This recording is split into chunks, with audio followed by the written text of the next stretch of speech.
C'est 23. Nouvelles technologies, univers numérique et innovation. Voici une tasse de tech avec Alain McKenna et Pascal Forget. Et bonjour tout le monde, bienvenue à un nouvel épisode d'une tasse de tech. Cette semaine, Pascal, je porte des lunettes. J'ai oublié de les enlever. Alors, c'est ce qui fait que l'émission va être tout à fait spéciale, n'est-ce pas? Ouais, mais ouais. pas, Puis il pas fait que ça. chaud. Hein? Il fait chaud. Je pensais que tu allais dire qu'il allait faire chaud. Ah, oui, c'est une semaine comme ça, hein, caniculaire du mois de septembre qui, à mon avis, en tout cas, je ne me rappelle pas la dernière fois que la piscine était aussi attrayante un 6 septembre. Je veux dire ça comme ça. Quelle émotion. Mais ça arrive. Gros épisode, grosse émission. Moi, toi aussi, t'en as des machins qui se plient, qui se déplient. Là, c'est ça le Oui, thème tout à fait. Je suis en train de la le semaine. recharger. Tu as celui qui se plie dans le même sens que moi. J'ai aussi On n'a celui pas qui se plie dans de l'autre la sens. même marque. Poup. Et voilà. Là, tu as les Samsung. Moi, j'ai décidé que j'y allais avec les alternatives de Samsung. Je n'ai pas les Samsung, donc ça va me permettre d'avoir du Google qui n'est pas vendu ici et du Motorola. Oh, tu vois, qui, le Google client, mon chanceux coquin. Oui, monsieur, qui est par ailleurs très excellent, à part qu'il n'est pas vendu ici. Il faudrait qu'il y ait hors de prix aussi. Mais j'ai aussi, puis celui-là, il m'excite un peu plus, le Motorola, parce qu'on n'en parle pas beaucoup de Motorola, mais ils essaient de... Bon, comme tous les fabricants qui n'ont pas la grosse marge dans le marché, ils essaient de se distinguer en étant plus abordable, ce qui est toujours facile à dire. Ce n'est pas nécessairement le cas, mais le Razer Plus rappelle à ceux qui ont plus que 25 ans l'existence du Razer à une autre époque, qui était le téléphone le plus vendu pendant un bout de temps dans la Ah oui, le Razer, qui est un téléphone révolutionnaire qui faisait, écoute, 1 pouce d'épaisseur. Ouais. Tu regardes le Razer aujourd'hui, il a l'air d'une brique, là. C'était pourtant le summum du minimalisme. Et là, on revient avec l'écran pliable, donc on va en parler plus tard. Et voilà, retour d'écran pliable. Est-ce que le futur sera pliable ou pas? C'est ce que j'ai écrit dans mon billet de blog sur mon site. Question. On va saluer et remercier nos partenaires pour 2023, TELUS, Plan Hub, Jura, parce que si vous aimez le café, vous allez aimer la Jura E8. Une machine à café entièrement automatique qui transforme du café en grains ou moulu, en boisson caféinée ou pas de votre choix, avec du lait ou non. Et tout ça avec un seul bouton. Et ça, c'est assez extraordinaire. Pas un bouton pour le lait, un bouton pour... Non. Un bouton, tu as ta boisson qui se verse dans ta tasse à ton goût. L'affichage avec un écran est super simple pour le choix des boissons. On a un ajustement super précis des quantités de lait, d'eau et de café qu'on désire. Le nettoyage est super simple avec un petit truc avec des enzymes dedans. C'est vraiment une compagnie suisse, hein? Alors, la propreté, c'est assez fantastique. Allez voir la salle de montre Edica sur Saint-Laurent. Prenez pas de café avant. Vous allez sauter comme des petits moutons après votre visite parce qu'on va vous faire goûter leur délicieux café. Voilà. Vous savez qu'on parle beaucoup d'interdire les téléphones en classe ces jours-ci. Et moi, je pourrais vous parler de l'importance d'interdire les frais excessifs. Je dis ça parce qu'un de nos partenaires commanditaires, c'est Plan Hub. Vous savez, c'est un site de comparateur de tarifs, de forfaits cellulaires, Internet et tout le kit. C'est la rentrée, tout coûte cher. Allez faire un tour parce qu'eux, ils vont vous trouver peut-être des forfaits moins chers. Pas juste pour le téléphone, pour l'Internet, pour la maison aussi, qui est quand même pas rien. Il y a des sous à sauver partout. Je vais juste dire ça comme ça parce que c'est vrai que tout coûte cher. Je veux dire, une bière coûte 8 $. Une bière qui est en canette, là, qui devrait coûter 4 $, c'est rendu, ça n'a aucun bon sens. 14 $. J'ai déjà payé dans un festival jusqu'à 14 $ pour une bière en canette. Ah, moi, je parle en épicerie en plus. Non, merci. Non, c'est ça, c'est hors de prix. Non, merci. Bon point. On va aller tout de suite à l'actualité, Pascal, parce que c'est une émission monsieur. express, costaud, chargée. Rappelez aux gens qu'il existe un site d'information intéressant qui s'appelle InfoBref, si jamais ça vous intéresse. InfoBref, c'est une infolette, en fait. C'est un moyen simple et gratuit de connaître chaque matin l'essentiel des nouvelles importantes. C'est une lettre, c'est un bulletin qui tombe dans votre inbox tous les jours, qui vous résume les principaux événements de l'actualité. Vous envoie une infolette, donc il se lit en 5 minutes, top, tous les matins. Essayez ça, c'est gratuit, infobref.com. Ils ont, je pense qu'ils ont 18 000 et plus abonnés.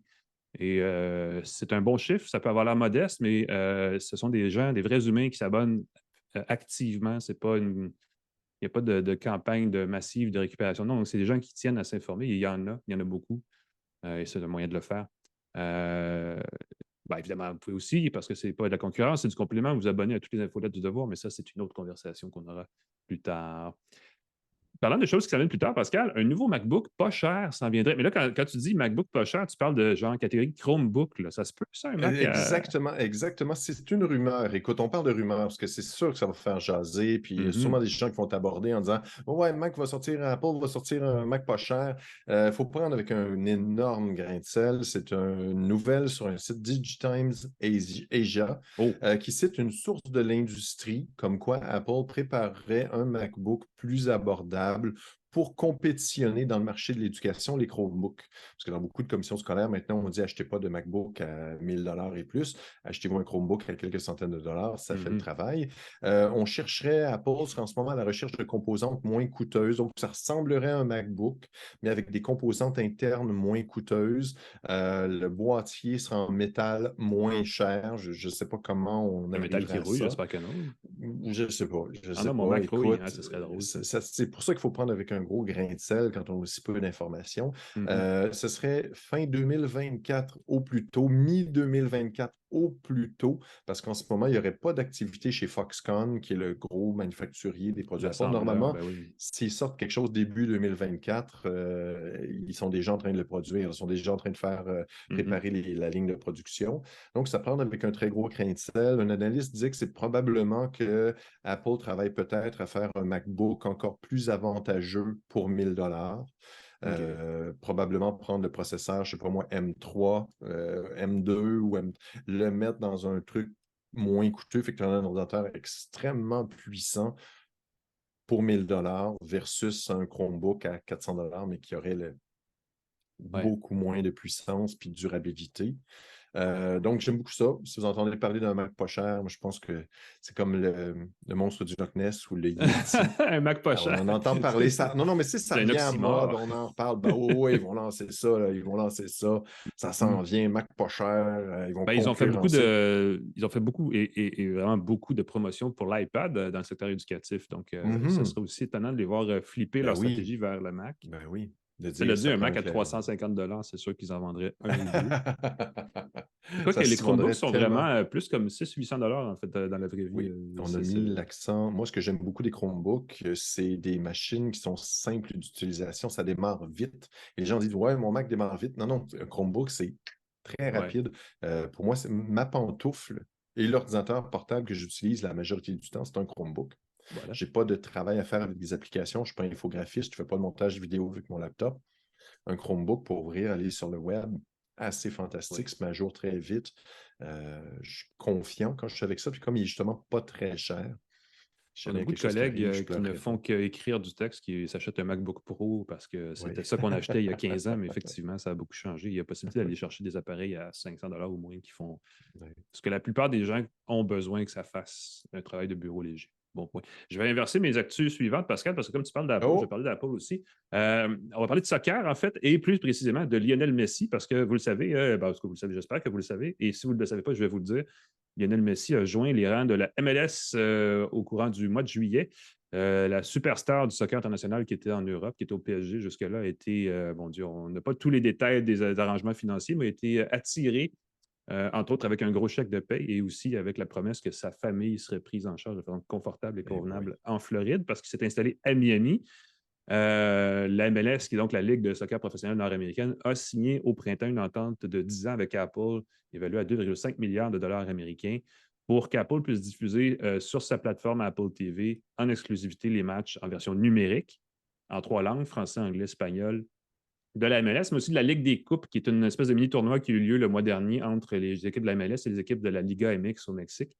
Bon, tout ça mis ensemble, ce qu'on a vu au début juillet, ou en tout cas à la fin juillet, c'est l'effet Messi sur Apple TV. Et là, on peut enfin le chiffrer. Il y a une agence qui a regardé ça de plus près, et ce qu'elle arrive à dire, c'est que le 21 juillet 2023, donc le jour du premier match de Messi avec Miami, 110 075 nouvelles personnes se sont abonnées à la Season Pass de la MLS sur Apple TV en un jour, en 24 heures seulement.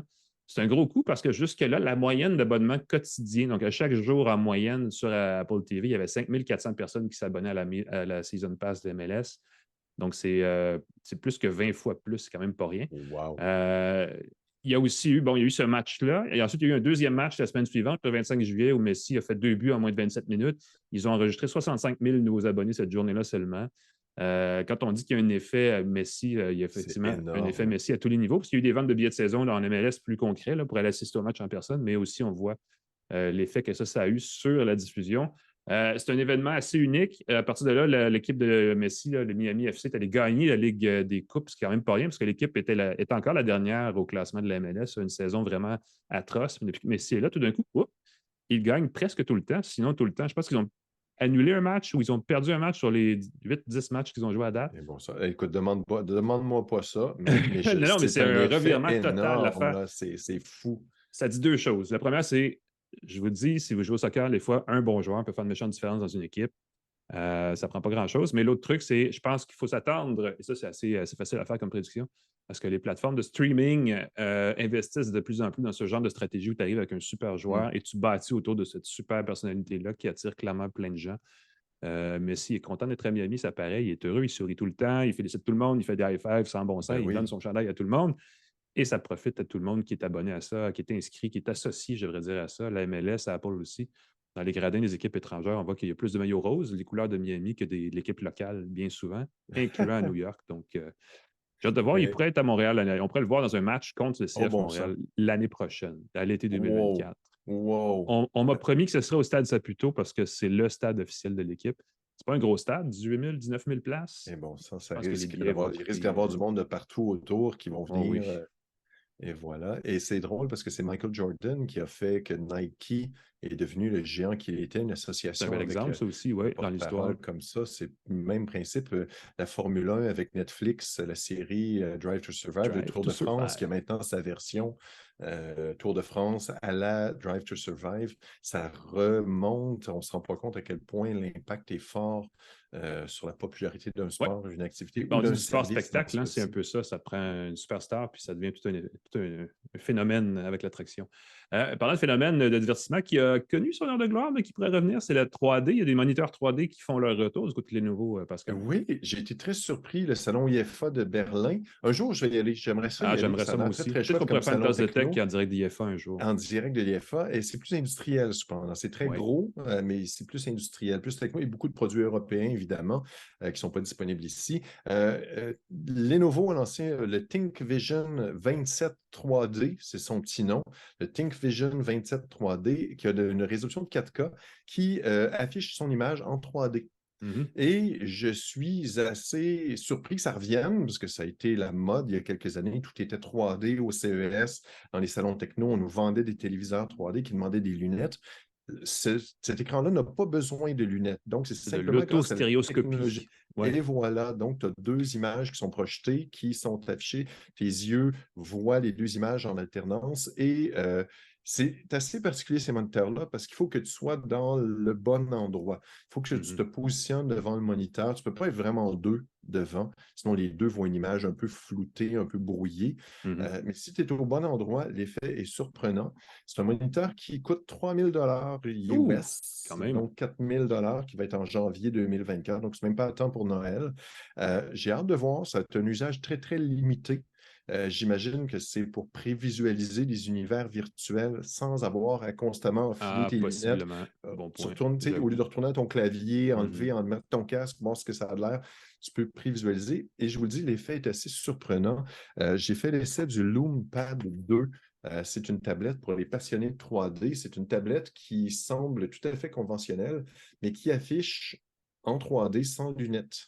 Et là, ceux qui nous regardent sur YouTube ne peuvent pas le voir. L'effet est assez subtil à la Ouais, avec parce que là, on webcam. reconvertit en 2D une image 3D, ça revient au même que regarder une vidéo. Exactement, mais je t'assure que l'effet avec un petit iPad, une tablette, l'effet est surprenant. En ce moment, je me suis même surpris. Là, il y a une dame qui me regarde. Et son visage sort de l'écran.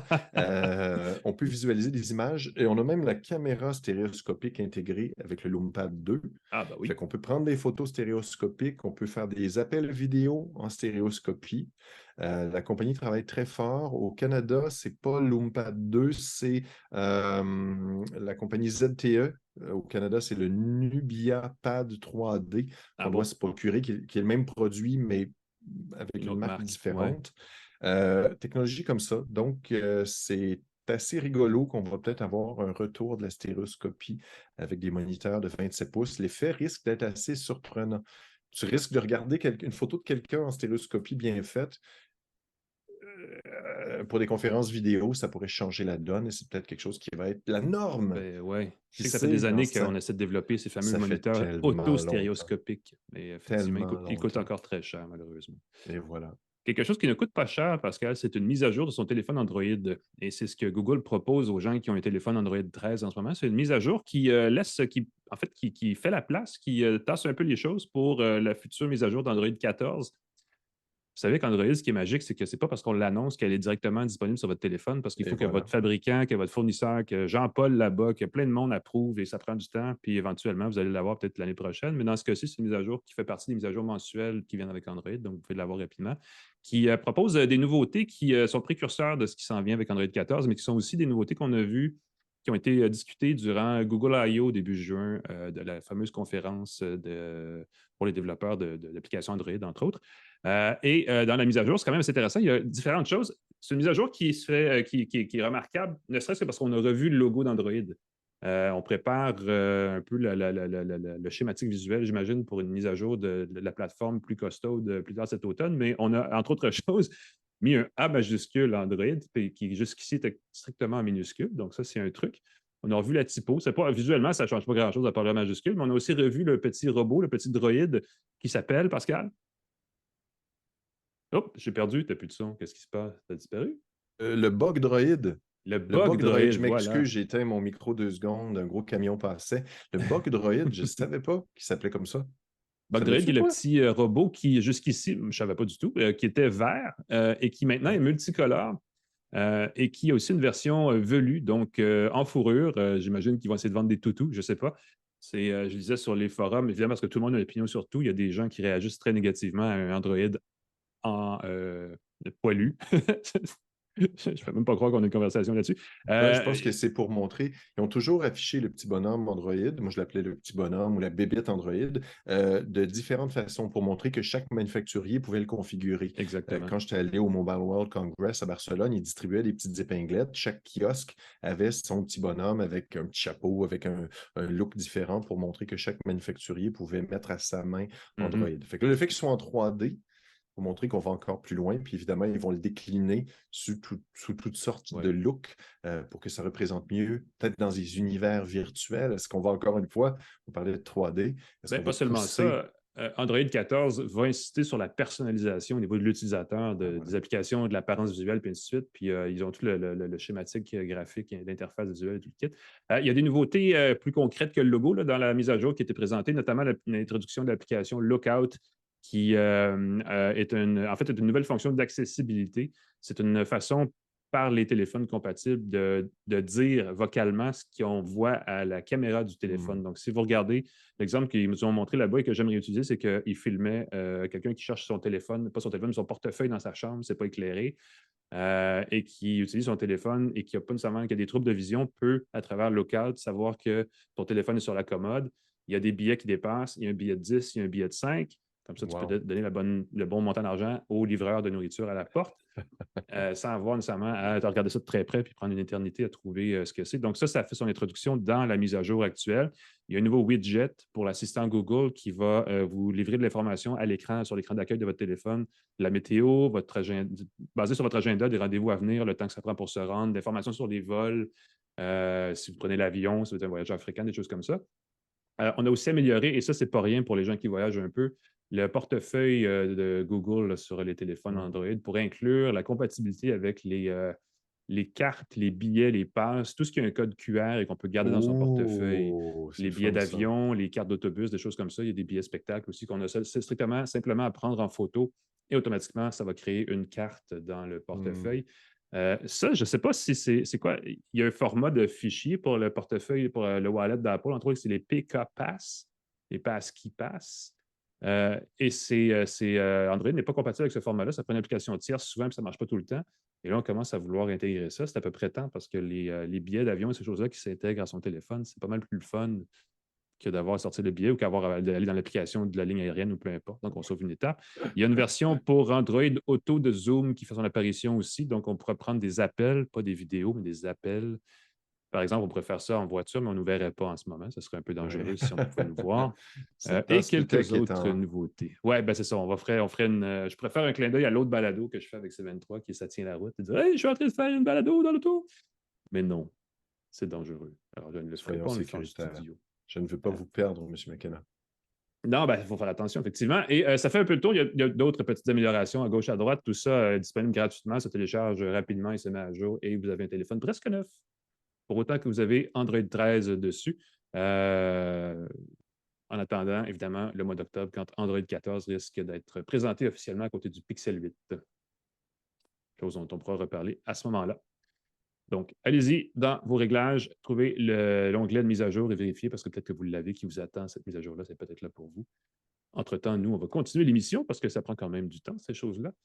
Il faut que je dépoussière mes lunettes, donc on prend une courte pause et on revient. On va parler de philanthropie numérique à l'ère des plateformes web modernes après la pause avec les gens de Nooe, N-O-O-E, une nouvelle petite entreprise québécoise qui veut faciliter le partage de dons, de dons caritatifs en entreprise, dans les festivals, dans les événements et même à l'école.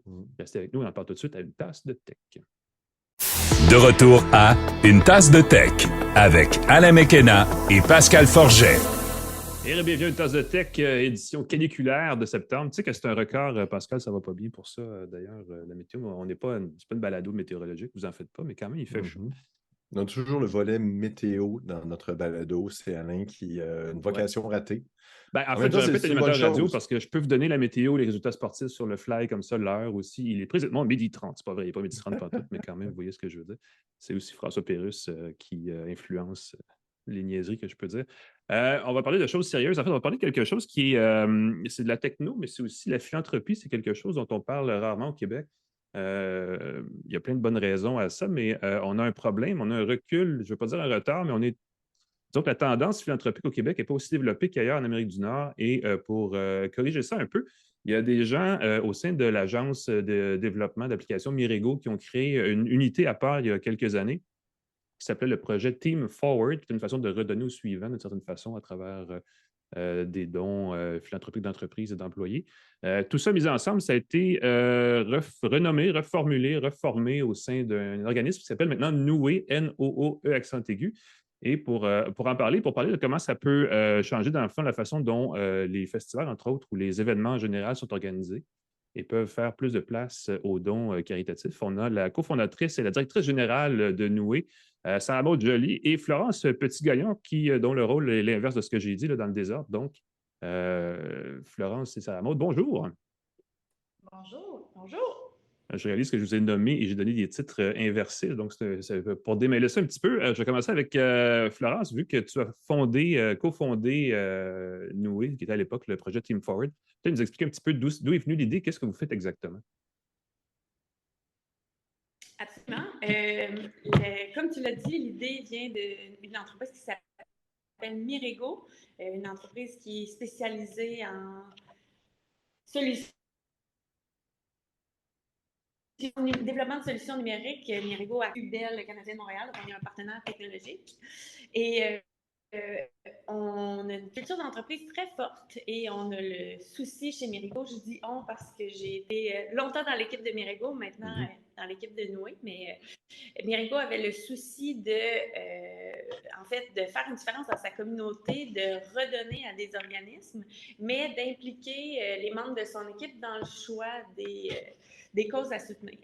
Donc, au moment où l'idée est venue, c'était vraiment pour répondre aux besoins de Mirego. Puis, on a regardé ce qu'il y avait comme solution, qu'est-ce qui se faisait sur le marché, puis on n'a rien trouvé qui nous permettrait de vraiment mettre le choix dans les mains des membres de notre équipe, puis leur permettre de redonner à plusieurs causes aussi. Fait qu'on s'est dit, ben, on fait ça dans la vie, créer des outils technologiques pour plein de sphères. Pourquoi est-ce qu'on ne le ferait pas justement pour la technologie? Fait que de là est venu le projet. On l'a créé pour nous d'abord. Donc, on est une petite équipe de bénévoles chez Mirego qui ont mis la main à la pâte pour créer un petit outil technologique. Ça a été utilisé pendant 2 ans à l'interne chez Mirego. Puis là, on s'est rendu compte que ça fonctionnait bien, que ça permettait aux membres de notre équipe de redonner une partie des profits de l'entreprise, de choisir où ça allait, de les mobiliser là-dedans Puis on s'est dit, c'est sûr qu'il y a d'autres entreprises qui ont les mêmes besoins que nous, qui ont envie de s'impliquer, de redonner, mais qui n'ont pas nécessairement les outils pour le faire. Fait que l'idée nous est venue de créer une fondation à part de Mirago, donc pour que Noué soit vraiment indépendant, gère ses choses, puis puisse travailler avec toutes sortes de types d'entreprises. Puis ben, maintenant, ça fait tout près de 2 ans, on prend de l'expansion, puis c'est tellement un beau projet que moi, en fait, ça m'a fait changer de... J'ai changé de bateau. Mm-hmm. Oui, c'est ça. Donc, ce que ça permet concrètement, c'est qu'une entreprise qui veut faire un don à un organisme peut, de certaine façon, demander à ses employés de partager cette somme-là en différents organismes qui leur tiennent à cœur à eux personnellement, si je comprends bien. Exactement. C'est ça. Dans le fond, il y a différentes façons de faire des campagnes dans la plateforme Noué. Il y a la formule plus standard qui est vraiment de dire que l'entreprise donne un montant par personne, donc une allocation qu'on appelle. Et là, à ce moment-là, ben, l'employé choisit tout simplement à travers la plateforme et le nombre intéressant d'organismes qui font partie de la plateforme. Donc, ils peuvent vraiment choisir à qui remettre ce montant-là. Ils peuvent remettre à un seul organisme comme à plusieurs à la fois. Il y a aussi la formule aussi pour les entreprises qui veulent engager encore plus les employés à faire leur propre contribution. Donc, de permettre à l'employé de faire un don et l'entreprise vient jumeler le don aussi,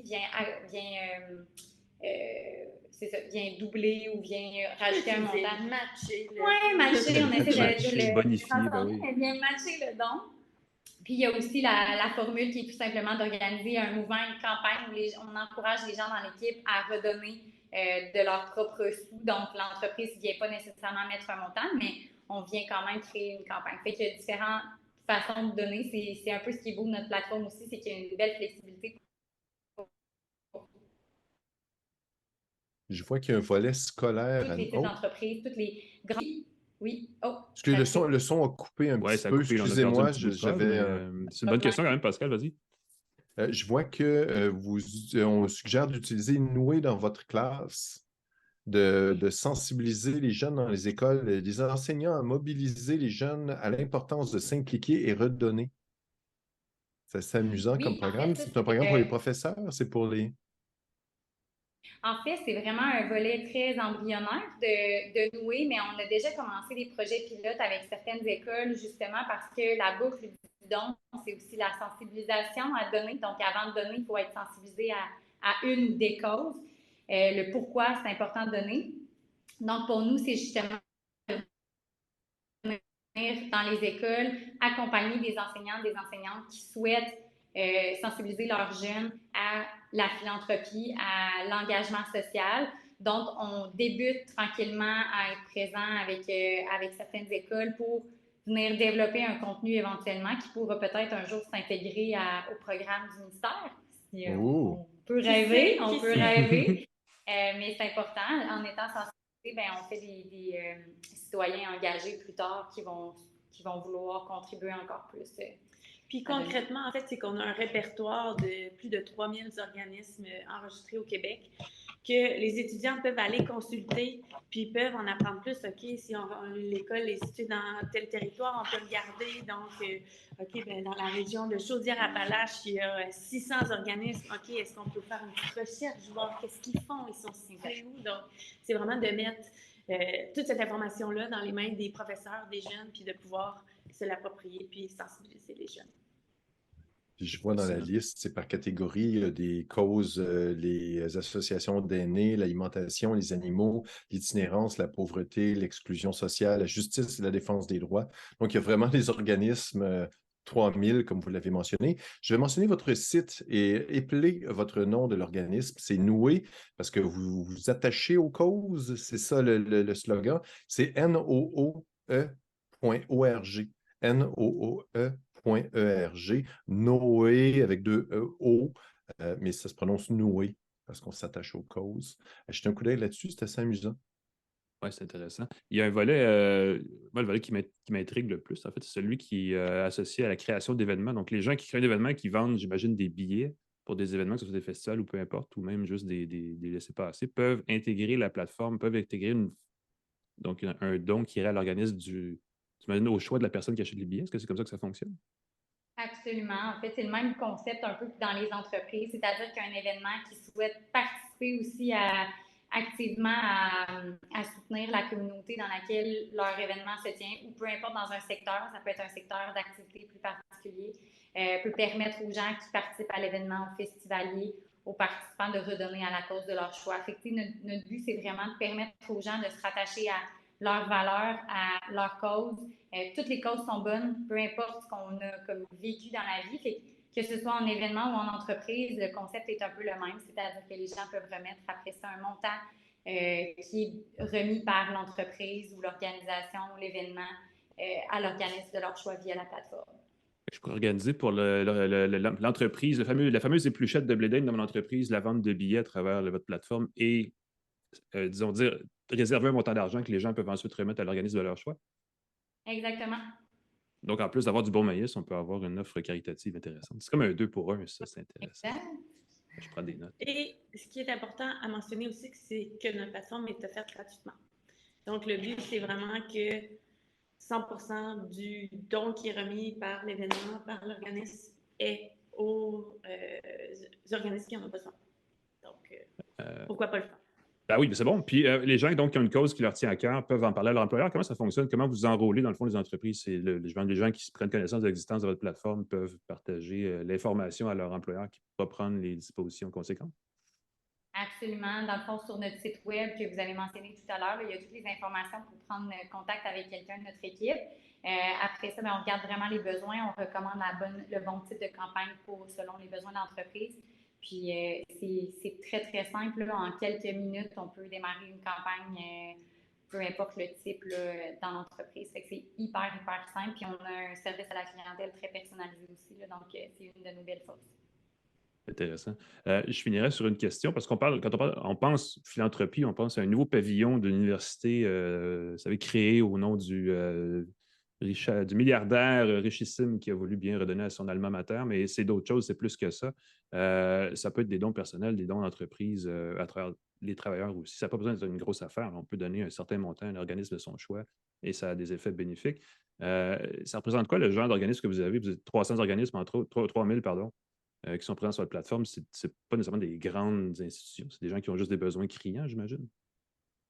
Notre but, c'est d'avoir à terme tous les organismes enregistrés au Québec. Donc, s'entraider sur notre plateforme, moi c'est l'exemple que j'aime utiliser, mais on a un organisme, il me semble que c'est à Joliette qui vient en aide aux perroquets.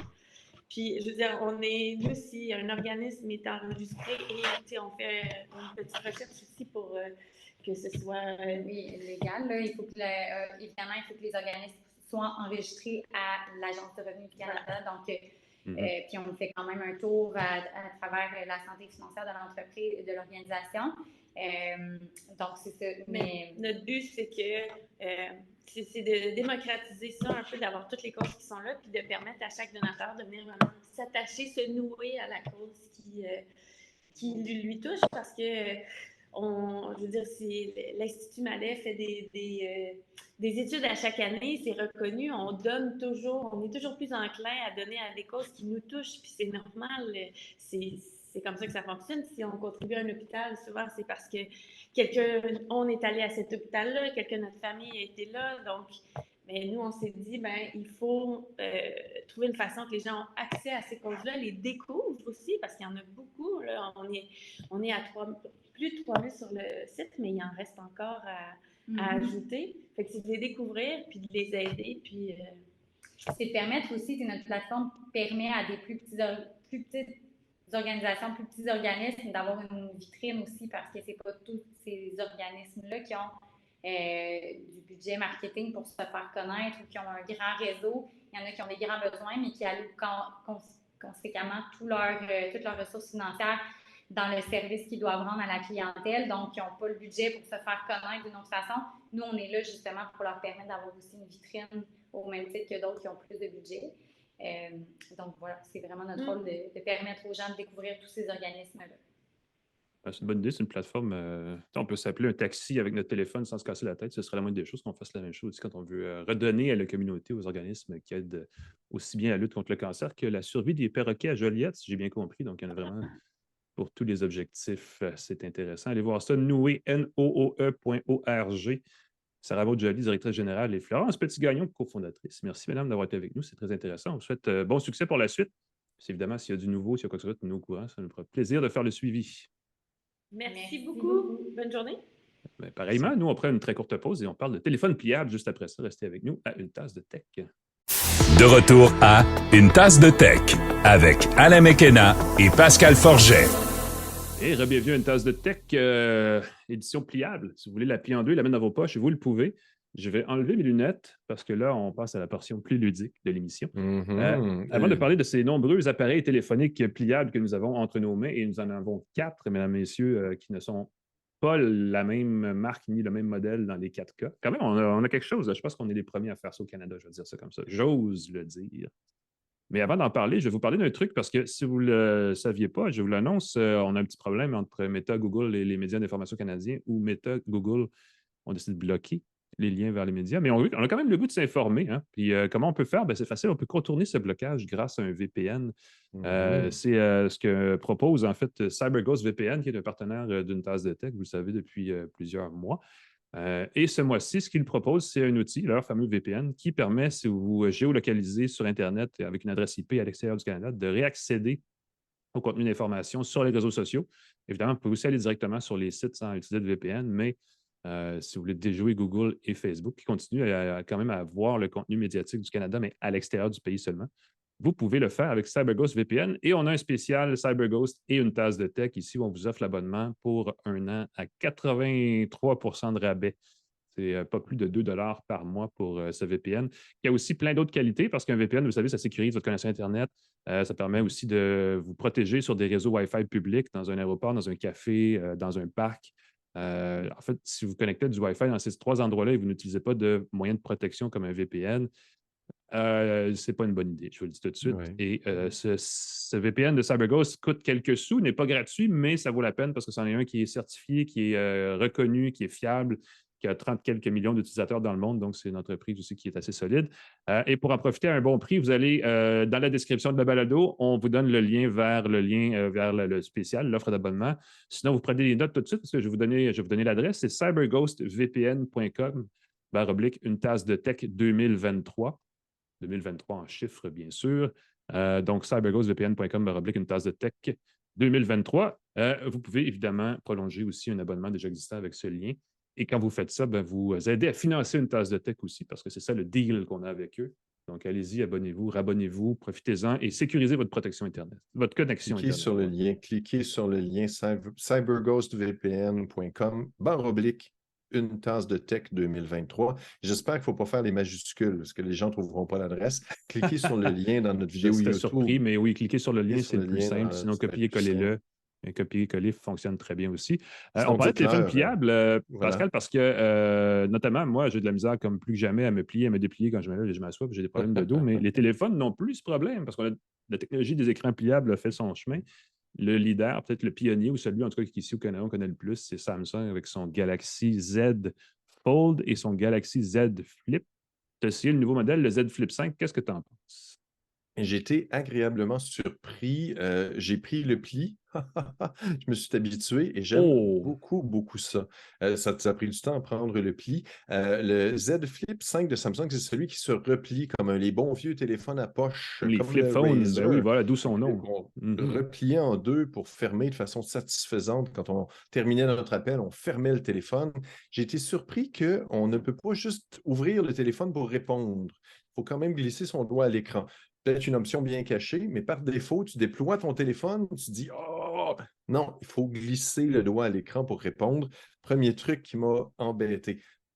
À part ça, j'étais très convaincu. J'aime beaucoup ça. Une chose qui est le fun, c'est que quand tu l'essaies, quand tu le regardes, tu le manipules, oui, tu vois le pli. Si tu regardes sur le côté le téléphone, si tu l'utilises vite, ben oui, tu vois le pli. Mais j'ai été surpris que quand tu l'utilises vraiment, quand tu réponds à un courriel, tu lis du texte, tu regardes Facebook, tu défiles quelque chose, On dirait que le cerveau l'oublie. Je ne sais pas, on dirait que c'est plus un obstacle réel. Oui, il est encore là. Non, c'est pas invisible. De côté, tu le vois très bien, le pli. Tu le sens, le pli. Quand tu Ouais. défiles à l'écran avec ton doigt, tu sens qu'il y a une bosse, tu sens qu'il y a Ben, quelque c'est une chose. ondulation dans l'écran, c'est pas C'est tellement une une ligne ondulation. claire, ouais, exactement. C'est ça, c'est pas une ligne claire. Avant, c'était vraiment une espèce de pli comme dans du plastique. Je sais pas ce que ça va avoir l'air dans plusieurs milliers de pliages ou dans quelques années, mais jusqu'à présent, c'est comme une petite bosse, un petit creux. Puis quand je travaillais avec, je me suis rendu compte que mon cerveau oubliait le pli. Donc, ceux qui ont une réserve là-dessus, je vous assure, en tout cas, c'est mon impression que c'est pas si mal. L'autre Mhm. chose qui est le fun, c'est que le téléphone se plie, mais pas seulement ouvert ou fermé, on peut le plier à 45 degrés, à 90 degrés. Et là, le téléphone devient une espèce de trépied. Fait que tu peux faire un appel vidéo, tu peux faire un selfie, tu peux poser ton téléphone sur une table, consulter le contenu et ton téléphone est bien placé pour prendre un selfie ou un appel vidéo. Et ça, c'est vraiment le fun. Tu poses ton téléphone, tu es en appel vidéo, tu n'as pas tout le temps à chercher un endroit où accoter ton téléphone ou le tenir dans ta main. C'est comme une tablette posée sur un trépied, un support. Ça marche très bien. Ou la webcam de son ordinateur, l'angle fait un super bon travail. J'adore ça. Et même, le truc que j'ai trouvé, c'est qu'en pliant le téléphone un petit peu, un peu comme une banane dans sa main, ça tient mieux dans sa main et je trouve que c'est plus confortable pour naviguer. Mhm. C'est idiot, mais quand je fais défiler du texte à l'écran, tu glisses ton pouce Plus dans un petit naturel. creux satisfaisant et j'aime beaucoup ça. Un truc qui est le fun, c'est quand tu le refermes, l'écran extérieur maintenant fait 3,4 pouces de diagonale. L'écran est très, très chouette parce qu'il affiche l'heure, il affiche qui appelle, on peut répondre sans déployer le téléphone. Donc, on peut Mhm. glisser son pouce sur l'écran pour répondre. Et j'ai très surpris de la qualité des haut-parleurs quand ton téléphone est fermé. Encore une fois, c'est peut-être pas. Mais je m'attendais à ce que ça sonne horrible. J'étais avec ma copine qui était à côté, qui a fait waouh, on entend vraiment bien la voix. Puis j'ai fait ben, moi aussi, j'ai cette impression-là qu'on peut avoir un appel main libre sans ouvrir son Flip 5 de Samsung, qui est le Galaxy Z Flip 5, le Exact. nom complet, au complet. Mhm. Le truc que j'ai trouvé particulier, ceux qui font du gaming, le téléphone chauffe. Quand j'ai Ah fait un oui. appel vidéo de quelques minutes, j'ai été surpris que la partie sous les caméras était très chaude. J'étais comme, ah, OK, c'est chaud. Alors, je me demande si au niveau de la consommation des piles, pour quelqu'un qui voudrait faire un usage plus ludique, les gamers, plus intensif, ça peut être un problème. Autrement, moi, je n'ai pas eu de difficulté avec l'autonomie. Encore une fois, je ne suis pas un gars qui s'en sert non-stop, qui le déverrouille à toutes les 5 secondes, qui répond à des. Mais moi, je n'ai pas eu de problème à me rendre jusqu'à la fin de la journée, sinon le lendemain, sans problème. Les bémols maintenant. Il n'y en a pas beaucoup. Je te dis, j'ai été très, très agréable. Les bémols, il y a beaucoup d'applications propriétaires. Ça, ce Mhm. n'est pas un propre du Flip 5, le Galaxy Z Flip 5 de Samsung. C'est que Samsung a beaucoup, beaucoup d'applications propriétaires. Fait que tu as un deuxième navigateur web, tu as SmartThings, Samsung Health, Samsung Ils ont leur News, propre Galaxy App Store, en Wearables. fait. Ouais. Et ils ont leur propre App Store Samsung qui est collé à côté de celui de Google. Tu as plusieurs applications de Microsoft qui sont préinstallées. Moi, je trouve que ça fait désordre. Mhm. Quand tu as l'habitude de la version épurée de Google ou même de OnePlus, Ça vient j'ai lourd. fait Ouais. ouais, tu fais du ménage de ton écran, puis tu ne peux pas désinstaller tout. Fait que tu es pris avec des applications qui sont là. Fait que ça, c'est mon petit bémol. Mais autrement, peut-être l'autre chose, c'est que je trouve qu'il est un peu glissant. Fait OK. qu'étrangement, si tu as les mains sèches, si tu as les doigts secs et tu mets ton téléphone, il se glisse dans le fond de ta poche maintenant. Fait que quand tu essaies de le sortir de ta poche, on dirait qu'il m'a glissé les doigts à quelques reprises avant que j'ai une prise plus sûre. Et évidemment, l'autre chose qui est inquiétant, c'est toujours la durabilité. Quand Mhm. tu prends un téléphone pliant, il est garanti pour plusieurs milliers, ils l'ont testé sur plusieurs milliers de plis. Le mécanisme est impeccable, hein. J'adore le mécanisme. Quand tu le déploies, tu n'as pas l'impression que le téléphone peut être déployé à plus que ce qu'il peut.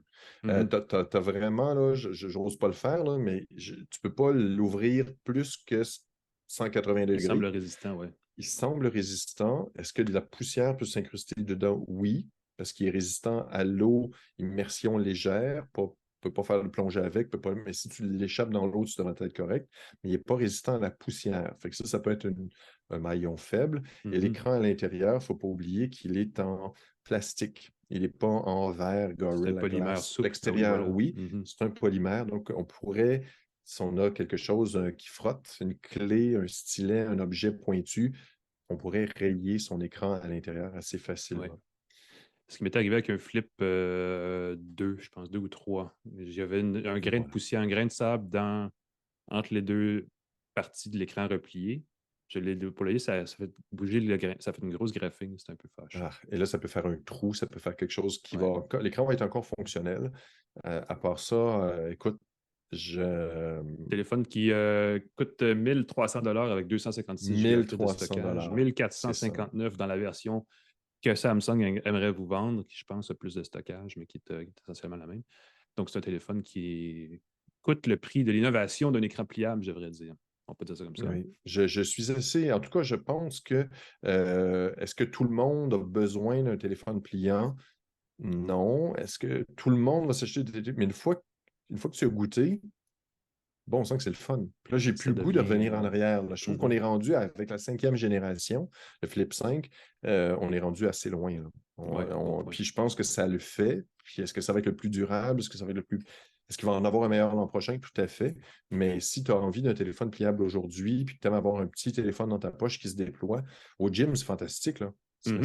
ça met ça dans ta Plus poche compact. arrière. Ben oui. En tout cas, j'aime beaucoup ça. Yes.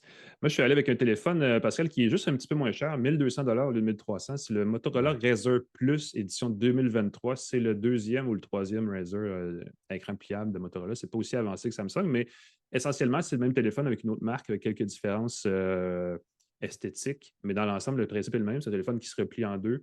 Un écran de 6,9 pouces, l'écran interne qui fait 2840 par 2640 par 1080 pixels, donc un format plein HD, mais très panoramique.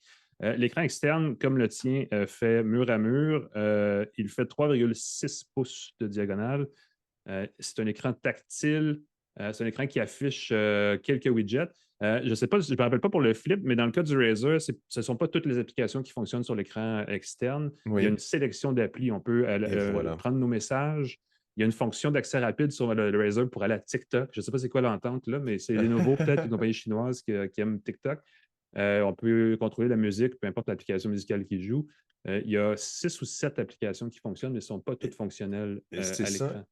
Et tu me permets de rappeler quelque chose Oui. que j'avais oublié. Sur le téléphone de Samsung, sur le Flip, on peut rendre l'écran extérieur beaucoup plus utile en diffusant, entre autres, YouTube et Netflix sur l'écran extérieur. Mais il faut aller dans les fonctions expérimentales. J'ai mis dans mon billet des captures d'écran. Il faut creuser dans les options, dans les paramètres, options d'écran, options laboratoire et activer les applications comme Netflix ou YouTube. Et là, tu poses ton téléphone en mode tente, comme une petite tente sur ton bureau, et tu peux regarder Netflix. Et c'est beaucoup plus utile que je pensais. C'est Ah oui, vraiment j'aurais trouvé chouette. ça petit, moi, parce que c'est pas gros C'est 3 tout pouces et demi pour petit. regarder la C'est vidéo. tout petit, mais Ouais. tu veux juste un petit quelque chose. Tu es dans Dans l'autobus, puis dans le métro, j'avoue que dans ça l'autobus, peut dans le être métro, le tu fun. as ton petit écran extérieur, tu n'as pas rien qui Bon dépasse, point. ou tu le poses sur un petit comptoir, tu as ton petit vidéo qui défile dans le coin. Je trouvais ça très chouette. Il y a sensiblement les mêmes choses sur le Razer. Rapidement, fiche technique, 256 Go de stockage interne, ce qui est correct. Ça commence à être le minimum acceptable en 2023, je vous dirais comme ça. Caméra, il y a 2 caméras à l'extérieur, 12 et 13 mégapixels respectivement. Un angle style 35 mm un peu, puis un grand angle plus comme 18-25 mm si vous voulez. Il y a une caméra frontale à l'intérieur quand on l'ouvre qui fait 32 mégapixels pour faire des appels vidéo, faire des zooms comme on fait en ce moment, des choses comme ça. On a plus le goût d'utiliser celle à l'extérieur parce que c'est effectivement, on ouvre l'appareil et là, on peut faire un selfie dans ce sens-là, on peut le faire dans ce sens-là, on peut faire plein d'affaires avec l'appareil à moitié relevé, donc avec le volet supérieur à 90 degrés. Le processeur, c'est le processeur Snapdragon 8 Plus Gen 1 de Qualcomm et c'est le processeur 2022. Samsung a une version Gen 2, génération 2. Oui, je n'ai pas parlé des spécifications techniques. Parce que c'est pas super grave, mais dans mon cas, j'ai 2 choses à dire. La première, c'est que, bordel, Qualcomm, les noms de processeurs, là, ils ont changé ça récemment. Hein, à partir de Snapdragon 8, là, ils ont comme revu la nomenclature, puis c'est mêlant plus qu'autre chose. 8 plus Gen 1, ça veut absolument rien dire pour le commun des mortels. Mais bon, bref, c'est un bon processeur. C'est pas le plus. Les gens vont dire, ah, mais c'est pas le dernier cri, mais il va être bon encore 4, 5, 6 ans, facile, faites-vous-en pas avec ça. Il a un défaut, il offre 14 heures d'autonomie sur cet appareil-là, qui semble beaucoup, 14 heures, c'est bien en masse pour une journée. Mais si vous êtes un utilisateur moindrement intensif, vidéo, échange, appel vidéo, tout court, consommation de prise de photos, ainsi de suite, ça peut arriver juste en fin de journée pour vrai. C'est 14 heures qui sont généreuses dans l'estimation de Motorola, à mon avis.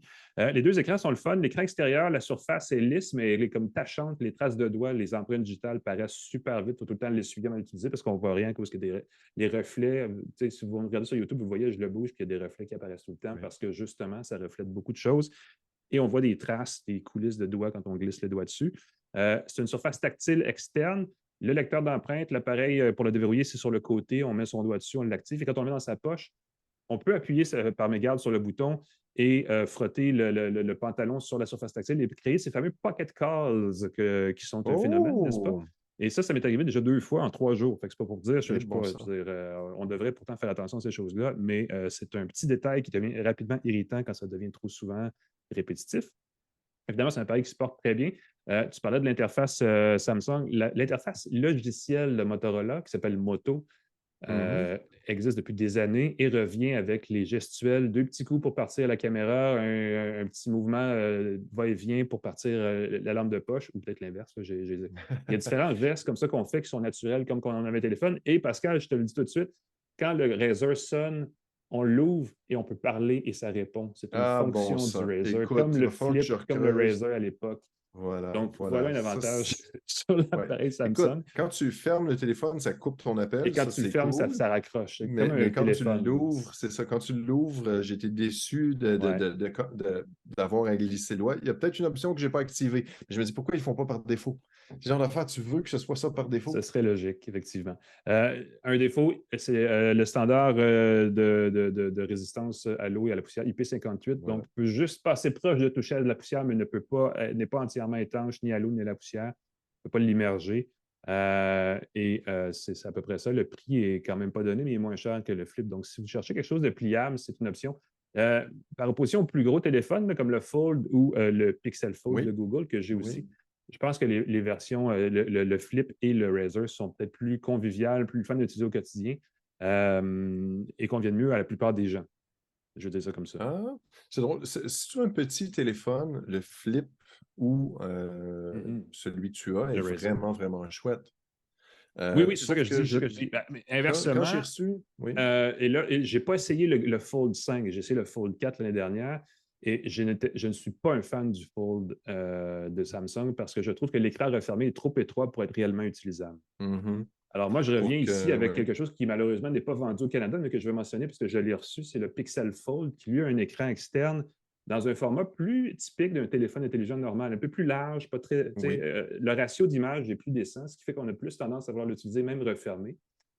Et là, tu te rends compte que ça a le défaut de sa qualité, c'est-à-dire que comme on peut l'utiliser souvent fermé, on se demande pourquoi il faut l'ouvrir parce qu'on n'a généralement pas besoin de l'ouvrir si on peut ne pas l'ouvrir.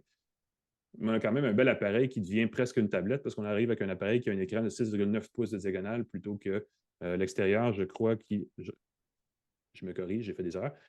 L'écran interne fait 7,6 pouces de diagonale, comme une petite tablette, si vous voulez. Petite tablette. Et l'écran externe fait 5,8 pouces, mais dans un ratio différent, donc plus étroit, mais quand même utilisable. Ça, c'est ce que je dirais qui distingue le Pixel Fold du Galaxy Fold de Samsung au premier coup d'œil. Pour tout le reste, je pense que l'expérience est pas mal la même si la fiche technique du Pixel Fold est différente. C'est le processeur Tensor G2 développé à l'interne par Google. Ça ne dit pas grand-chose, mais c'est un appareil qui est assez puissant. Je ne peux pas dire qu'il est particulièrement spectaculaire en termes de performance. Google Maps s'ouvre, les applications s'ouvrent à la même vitesse C'est qu'un ça, peu ailleurs. c'est dur maintenant. Les gens se demandent pourquoi on passe moins de temps sur les specs précis. Ça faisait une grosse différence d'avoir un 3,86 ou un 4,86. Maintenant, Ouais. à moins de faire des tests de performance avec des jeux extrêmement sophistiqués auxquels je ne joue pas personnellement. Je veux dire 2 choses rapides. L'autonomie est annoncée entre 24 et 33 heures. Je veux dire, c'est une bonne journée d'utilisation. C'est peut-être pas 2 jours, là, mais c'est une bonne autonomie pour cet appareil-là, effectivement, au niveau de la batterie. Et la caméra, en fait, les caméras sont à l'arrière. Il y a 3 objectifs. Il y a évidemment une caméra frontale aussi qui permet de faire des photos dans plein de configurations, là, des selfies ou pas, debout ou pas, avec un trépied ou pas. Mais Google revient avec son fameux zoom d'intelligence artificielle, ses retouches numériques. Là, il y a une expression, je ne sais plus c'est quoi, mais il fait des super belles photos. Pour un téléphone pliable, Ben oui. j'ai trouvé que c'est lui qui faisait les plus belles photos de tous les téléphones dont on parle ici. Donc, c'est peut-être quelque chose qui fait une différence si ça vous intéresse. Et le dernier défaut, évidemment, c'est que si vous voulez acheter le Google Pixel Fold, ben, il faut aller aux États-Unis parce qu'il n'est pas vendu au Canada. Il fonctionne au Canada, il fonctionne avec les réseaux, il fonctionne avec tout ce qui est ici, mais il n'est pas vendu ici. Donc, Ce serait un petit détail. Il n'est Qu'est-ce pas que j'ai fait? donné, Donc, le j'ai dû Pixel installer une Fold. application cette semaine. Il a fallu que je configure mon Play Store de Google aux États-Unis. Ah, Et parce qu'il y a une application qui n'était pas offerte ici, mais que je voulais essayer. Et ce que j'ai découvert, c'est que quand on change de pays dans le Play Store de Google, ça dure 12 mois. Alors que par exemple, chez Apple, ça dure comme le temps que tu l'utilises, en fait, sur l'App Store d'Apple. Donc là, j'étais un peu déçu. Et si vous l'utilisez, si vous achetez un Pixel Fold, si vous prenez la folle envie d'aller pendant un voyage aux États-Unis, d'en acheter un, cool. Mais faites attention parce que votre Play Store pourrait jouer des tours. Parce qu'après, quand vous configurez d'autres appareils avec l'assistant Google et ainsi de suite, ben, automatiquement, il géolocalise aux États-Unis. Et là, ça devient un petit paquet de troubles, peut-être dans certains cas à gérer. C'est un léger détail, c'est un bémol, mais pour les gens qui sont un peu pointilleux sur ces choses-là, faites attention. Sinon, ben, c'est dommage qu'il ne soit pas vendu ici parce que le Pixel Fold m'apparaît comme le plus intéressant des deux gros téléphones pliables qu'on connaît en ce moment. Les écrans, dans le cas de celui-là, on dit qu'il est bon pour. Il n'y aura pas de traces d'usure sur l'écran pour au moins 400 000 ouvertures et fermetures. Je ne sais pas combien de fois on l'utilise dans une journée, mais calculer ça puis diviser ça par 365, ça vous donne une idée du nombre d'années que ça peut être bon. C'est beaucoup. Mais ce n'est pas non plus à l'épreuve des égratignures, ces choses-là. Donc, ça, c'est un détail. Mais dans l'ensemble, et le Pixel Fold, c'est un beau premier essai. Google, qui souvent, sur le premier essai, a tendance à pas toujours réussir son coup, sur celui-là, a vraiment fait un beau premier jet. J'ai hâte de voir s'il va y avoir un Pixel Fold 2 l'année prochaine, vendu au Canada, qui va être meilleur parce qu'on s'en va vraiment quelque part de bien avec ça. Il faudrait qu'il soit moitié prix aussi. C'est ça, parce qu'il y a eu 1799 américains, le Pixel Fold. Ouais. Fait que c'est 2200 Canadiens. Des gros sous. 1700 $, ça vient. Mais tu as deux téléphones collés ensemble. C'est l'équivalent de deux téléphones, tu peux le voir comme ça. Malheureusement, tu ne peux pas les détacher. Je lisais un livre numérique sur l'application Kindle sur le Pixel Fold, et quand on l'ouvre, il y a une page à gauche et une page à droite comme un petit livre de poche. Oui. Et c'est d'ailleurs, je pense que c'est mon sujet de chronique dans le Devoir en fin de semaine, c'est que tout d'un coup, votre téléphone n'est plus une espèce de bébite à réseaux sociaux, ça devient un outil. Vous pouvez lire un livre, donc ça peut devenir reposant en écoutant de la musique grâce à l'écran qui se replie. Donc, ça crée une nouvelle forme d'utilisation de l'appareil qui peut-être est plus intéressante. Pas pour tout le monde, mais pour ceux qui s'intéressent. Mettre un écran en papier électronique à l'intérieur. Imagine que ton téléphone s'ouvre et que ce soit une liseuse. Papier électronique. Tu as un téléphone, tu l'ouvres, tu as une liseuse. Tu as une liseuse. À ce moment-là, tu as ton écran complet à l'extérieur. Tu ouvres, tu as ta liseuse à l'intérieur. Peut-être qu'on devrait ne pas en parler en public et garder ça pour des investisseurs, Pascal. Peut-être qu'on a une niche. On garde ça. Là-dessus, on remercie nos partenaires. Oui, c'est tout pour cette semaine. Merci de nous avoir écoutés. Pascal, les partenaires, on les remercie bien sûr. Plan Hub, TELUS et Jura. C23, le groupe Cogeco qui diffuse et distribue le podcast. Merci beaucoup. Claude Hébert, la mise en onde. Merci, Claude. Et Jean-Christophe Ouellette aussi, qui généralement, c'est lui qui fait vraiment la mise en onde. Donc, Jean-Christophe, merci. Voilà. PascalForgette.com pour me trouver. Je publie des billets, entre autres celui sur le Flip 5. Je compte faire l'essai du Fold de Samsung un peu plus. Mais je ne sais pas pourquoi j'avais le goût de plus petit que plus grand. Et le plus petit m'a charmé. Est-ce que je vais tomber en amour avec plus grand aussi? Et Alain McKenna, on peut se suivre partout, entre autres dans le Devoir, dans InfoBref. InfoBref, ça recommence effectivement dans le Devoir. Voilà. Et abonnez-vous à Une Tasse de Tech aussi, c'est important sur votre plateforme parce que vous allez profiter en premier de l'édition de la semaine prochaine d'Une Tasse de Tech parce qu'on va être en direct de quelque part. Peut-être que je vais être revenu, mais on va être certainement en train de parler des nouveautés d'Apple parce qu'on sera sur place. Tu vas être à quelque part. Moi, je vais être ailleurs. C'est ça. Je pense qu'on va l'enregistrer en partie en direct de Cupertino parce que je suis là durant la conférence où on va parler de nouveaux iPhone. Donc, manquez pas ça, ça va être intéressant parce qu'il va y avoir pas mal de nouveautés. Entre-temps, écoutez, abonnez-vous, réécoutez nos épisodes précédents. Ouf! Prenez du soleil, il va faire beau. L'automne s'en vient, quoi qu'on en dise. Et entre-temps, on vous souhaite une bonne semaine. Et à la semaine prochaine pour une autre tasse de tech. Salut tout le monde.